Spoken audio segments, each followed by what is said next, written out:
पाकिस्तान में इस वक्त शाम के 7, भारत में 7:30 और यहाँ हमारे स्टूडियोज़ की घड़ियों में सुबह के 10 बज रहे हैं। वॉइस ऑफ अमेरिका वॉशिंगटन की उर्दू सर्विस से मैं हूँ खालिद हमीद, खबरों के एक बुलेटिन के साथ। पाकिस्तान में गुज़श्ता 24 घंटों में मज़ीद 118 अमवात के बाद कोरोना से अमवात की मजमूई तादाद 3093 हो गई है। पाकिस्तान में मज़ीद 5358 अफराद में कोरोना वायरस की तशख़ीस हुई है। हुकूमत पाकिस्तान ने ईरान से मुत्तसिल तफ्तान सरहद तिजारत के लिए खोल दी है। पाकिस्तान के दफ्तर खारजा की तर्जुमान आयशा फारूकी ने कहा है कि अब तक दुनिया के 73 ममालिक से 82,462 पाकिस्तानी शहरियों को वतन वापस लाया जा चुका है, जो कोरोना वायरस की वबा फूटने के बाद से वहां फंस कर रह गए थे। अफगान वजारत सेहत ने मुल्क में कोविड-19 के 658 नए केसेस की इतला दी है, जिसके साथ अफगानिस्तान में कोरोना मरीजों की कुल तादाद 27,532 हो गई है। वजारत ने कोरोना वायरस से होने वाली अमवात की तादाद 546 बताई है। अमरीका में मुसद्दक़ा केसेस की तादाद 21,41,000 हो गई है। हुक्काम ने 1,17,000 अफराद की वबा से मौत की तस्दीक की है। अमरीकी रियासत फ्लोरिडा, टेक्सास और एरिजोना समेत 6 रियासतों में नए केसेस में रिकॉर्ड इजाफा हुआ है। दुनिया भर में हलाकतों की तादाद 4,44,000 तक पहुंच गई है। वबा से दुनिया भर में 82 लाख अफराद मुतासिर हुए हैं।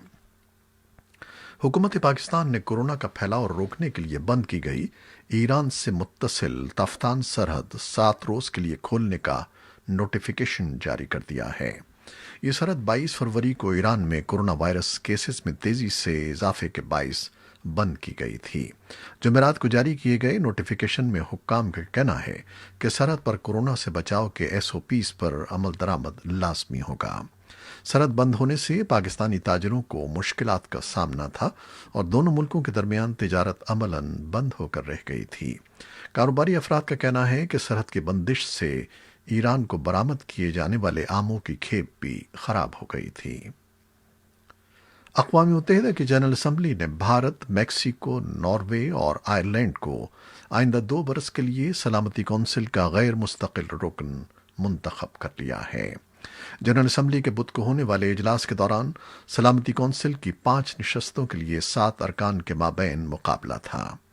इजलास में 4 अरकान मुंतखब कर लिए गए, जबकि अफ्रीका के मुख्तस एक नशस्त के लिए जिबूती और कीनिया दोनों में से कोई भी मुल्क 2/3 अक्सरियत हासिल नहीं कर सका। एशिया पैसिफिक रीजन के मुख्तस नशस्त के लिए वोटिंग में 192 ममालिक ने हिस्सा लिया, जिसमें से भारत ने 184 वोट हासिल किए। इस तरह किसी भी मुल्क की मुखालिफत के बगैर भारत सलामती कौंसिल का रुकन मुंतखब हो गया।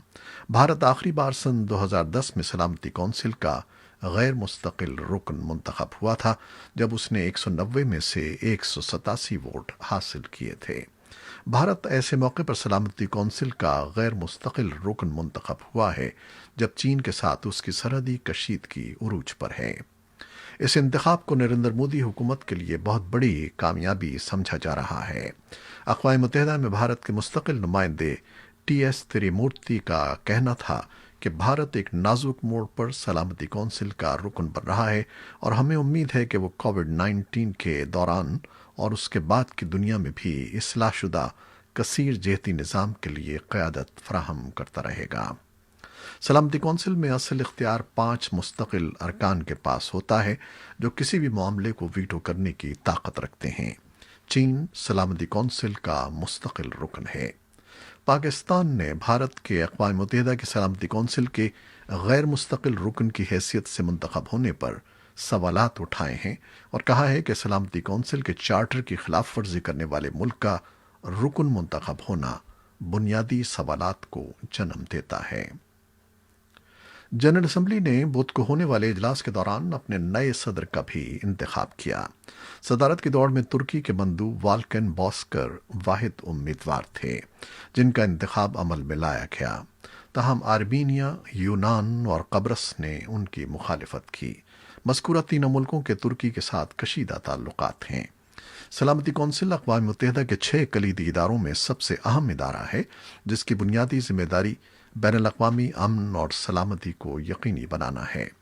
امریکہ، برطانیہ، روس، چین اور فرانس سلامتی کونسل کے مستقل رکن ہیں، جبکہ سلامتی کونسل کے 10 غیر مستقل اراکین ہوتے ہیں، جن میں سے 5 کا انتخاب ہر سال 2 سال کی مدت کے لیے کیا جاتا ہے۔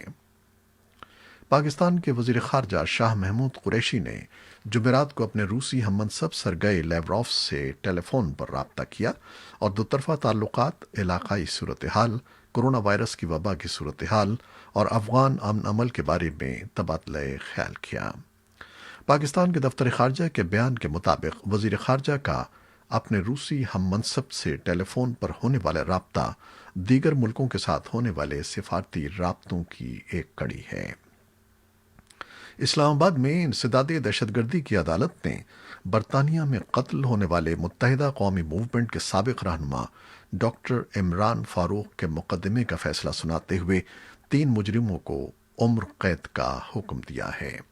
عدالت نے قرار دیا ہے کہ اس قتل کا منصوبہ پاکستان اور برطانیہ میں بنا، جس کے اصل کردار متحدہ قومی موومنٹ کے بانی الطاف حسین، محمد انور اور افتخار حسین تھے۔ انسداد دہشت گردی عدالت کے جج شاہ رخ ارجمن نے جمعرات کو 21 مئی کو محفوظ کیا گیا فیصلہ پڑھ کر سنایا۔ فیصلے کے مطابق عمران فاروق قتل کیس میں گرفتار 3 ملزمان خالد شمیم، محسن علی اور معظم علی مجرم قرار پائے ہیں، جنہیں عمر قید کی سزا دی گئی ہے۔ عدالت نے ملزمان کو عمران فاروق کے اہل خانہ کو 10-10 لاکھ روپے ہرجانہ بھی ادا کرنے کا حکم دیا۔ عدالت نے الطاف حسین اور ان کے قریبی عزیز افتخار حسین سمیت اشتہاری ملزمان محمد انور اور کاشف کامران کے دائمی وارنٹ گرفتاری بھی جاری کیے ہیں۔ 39 صفحات پر مشتمل عدالتی فیصلے میں عمران فاروق قتل کیس کی وجوہات بھی بتائی گئی ہیں۔ لاہور کی انسداد دہشت گردی عدالت نے جماعت الدعوہ کے 4 اہم رہنماؤں کو دہشت گردوں کی مالی معاونت کے الزام میں 5-5 سال قید اور جرمانے کی سزائیں سنائی ہیں۔ عدالت نمبر 3 کے جج نے فیصلہ سناتے ہوئے کلدن تنظیم جماعت الدعوہ کے 4 اہم رہنماؤں عبد الرحمان مکی، یحییٰ عزیز، عبد السلام اور ملک ظفر کو سزائیں سنا دیں۔ فیصلے کے مطابق یحییٰ عزیز اور ملک ظفر اقبال کو 5-5 سال قید اور فی کس 50,000 روپے جرمانے کی سزا سنائی گئی ہے، جبکہ دیگر ساتھیوں عبد السلام اور عبد الرحمان مکی کو 1-1 سال قید اور 20,000 فی کس جرمانے کی سزا سنائی گئی ہے۔ یہ چاروں ساتھی جماعت کے سربراہ حافظ محمد سعید کے قریبی ساتھی سمجھے جاتے ہیں۔ انسانی حقوق کے تحفظ کے لیے سرگرم سوشل ایکٹیوسٹس ادریس خٹک کی حکومتی اداروں کے تحویل میں ہونے کی تصدیق سے دوست اور رشتہ دار اگرچہ خوش دکھائی دیتے ہیں، مگر ان پر آفیشل سیکرٹ ایکٹ کے تحت لگائے گئے الزامات پر تعجب کا اظہار کر رہے ہیں۔ ادریس خٹک پر لگائے گئے الزامات کو سامنے لانے اور انہیں عدالت میں پیش کرنے کے لیے انسانی حقوق کے تحفظ کی عالمی تنظیم ایمنسٹی انٹرنیشنل نے بھی 1 روز قبل حکومت پاکستان کو ایک خط لکھا ہے، جبکہ ان کے عزیز و اقارب اس سلسلے میں پشاور ہائی کورٹ میں درخواست دائر کر رہے ہیں۔ نیٹو کے سیکرٹری جنرل یانس اسٹالٹنبرگ کا کہنا ہے کہ افغانستان میں امن عمل کے آگے بڑھنے کے باعث وہ اس ملک سے نیٹو فوجوں کے انخلا کے حامی ہیں۔ وہ بدھ کے روز برسلز میں نیٹو ممالک کے وزرائے دفاع کے اجلاس کے پہلے روز ایک نیوز کانفرنس سے خطاب کر رہے تھے۔ انہوں نے کہا کہ افغانستان میں نیٹو فوجیوں کی تعداد 16,000 سے کم کر کے 12,000 کی جا رہی ہے اور اس تعداد میں مزید کمی کی گنجائش بھی موجود ہے۔ تاہم ان کا کہنا تھا کہ اس کا دار و مدار امن عمل کے آگے بڑھنے پر ہوگا، کیونکہ نیٹو فوجوں میں کمی امریکہ طالبان معاہدے کی بنیاد پر کی جا رہی ہے۔ نیٹو سیکرٹری جنرل کا کہنا تھا کہ نیٹو افواج کا افغانستان سے انخلا مناسب وقت پر کیا جائے گا۔ افغانستان میں صدارتی ترجمان صدیق صدیقی نے نیٹو کے سیکرٹری جنرل کے بیان پر تبصرہ کرتے ہوئے کہا ہے کہ جب افغانستان میں امن بحال ہو جائے گا تو غیر ملکی فوجوں کی واپسی پر بات چیت ہو سکتی ہے۔ ترجمان نے بتایا کہ قیدیوں کی رہائی کے عمل میں تیزی آئی ہے اور افغان حکومت نے طالبان قیدیوں کی ایک بڑی تعداد کو رہا کر دیا ہے۔ انہوں نے طالبان پر زور دیا کہ وہ بھی افغان سیکورٹی افواج کے قیدیوں کو رہا کر دیں۔ امریکہ کے وزیر خارجہ مائک پومپیو نے बुध के रोज हवाई में चीन के आला सिफारतकार पॉलिट ब्यूरो के रुकन यांग जी से मुलाकात की है। होनोलुलु के हेक्काम एयरबेस पर होने वाले पोम्पियो और यांग के दरमियान अगस्त के बाद से पहली बराह रास्त मुलाकात थी, जो बंद कमरे में 6 घंटे तक जारी रही। हालांकि दोनों जानिब से मुज़ाकरात की असल नौयत नहीं बताई गई, लेकिन चीन के सरकारी मीडिया ने इसे तामीरी करार दिया, जबकि पोम्पियो के तर्जुमान खातून ने कहा कि यांग पर जोर दिया गया है कि वो वाशिंगटन और बीजिंग के दरमियान मुकम्मल बाहमी रवाबित रखें। अमेरिका के सदर डोनाल्ड ट्रंप के साबिक मुशीर बराए कौमी सलामती जॉन बोल्टन ने दावा किया है कि सदर ट्रंप ने चीन के सदर शी जिनपिंग से दरख्वास्त की थी कि वो सन 2020 का सदारती इंतखाब जीतने में उनकी मदद करें।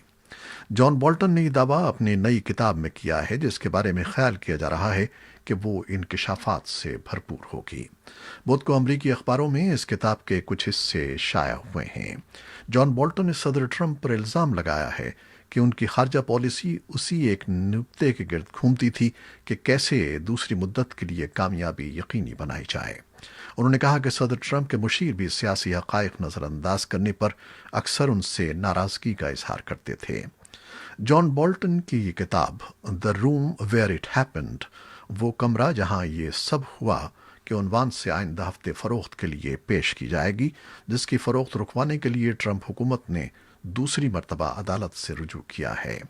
दूसरी जानिब सदर ट्रंप ने बुध को अपने एक इंटरव्यू में जॉन बोल्टन के दावों से मुताल्लिक कहा कि बोल्टन ने इंतहाई हसास मालूमात अवाम के सामने लाकर कानून शिकनी की है। बादअज़ां सदर ट्रंप ने अपनी एक ट्वीट में जॉन बोल्टन की किताब को झूठ का पुलंदा करार दिया। ये थी वो खबरें जो फेसबुक लाइव पर हमने आपके लिए पेश की। वेबसाइट और यूट्यूब पर ये बुलेटिन पोस्ट कर दिया जाता है, जिसे आप बाद में भी देख सकते हैं। खालिद हमीद को अब इजाज़त दीजिएगा। अल्लाह हाफ़िज़।